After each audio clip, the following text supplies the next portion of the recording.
Alexis with Project Management Made Simple. In this video, I'm going to answer the question, how do you bring a project back on track? Now, when it comes to bringing a project back on track, there's two major components I like to think of. One is around the problem solving and ensuring that we get back on track, making the corrections that are necessary, but also ensuring that we are sustaining a relationship with our customer. It's super important because even if we were to get the project back on track, if that customer relationship is strained, then ultimately that can hurt us in the long run more so than the project being off track. So it's important, as I'm going throughout this, giving you all the steps, that you think of this in terms of, yes, you want to do the problem solving and you want to get things back on track. At the same time, you also want to ensure that you're managing that relationship with your client so that ultimately they are going to feel comfortable and they're going to feel confident in the new plan that you come up with.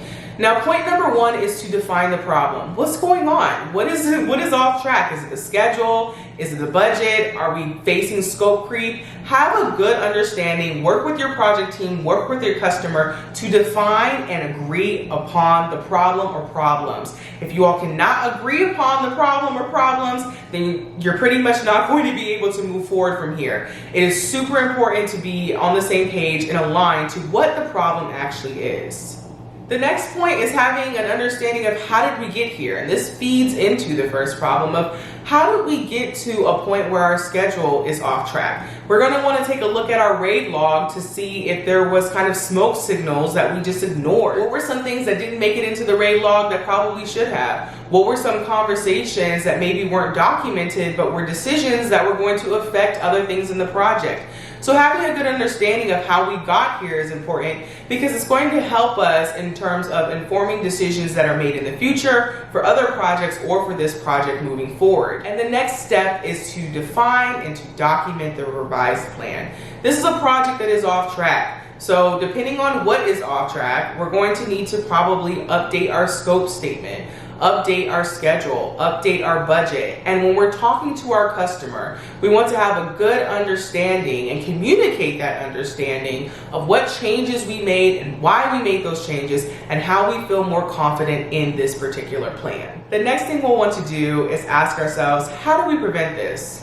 How do we prevent getting to this point again where the project is off track? Now, this is a conversation you should be having with your project team and in some cases with your customer, but having that understanding of how do we prevent this so that we can then use these lessons learned in projects moving forward and in this particular project moving forward. And the final point here is going to be to check in with your customer to see how confident they feel about everything.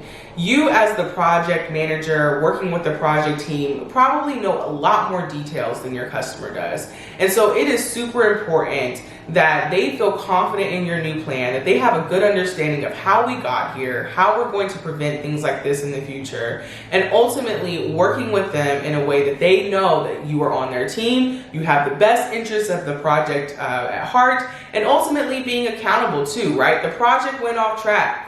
And we want to have that conversation, but we want to move in a direction that is going to be pleasing and is going to meet the business goals and objectives of this particular project. This is a video answering the question, how do you bring a project back on track? If you have any questions, feel free to leave those below in the comments, and I'll talk to you all in my next video.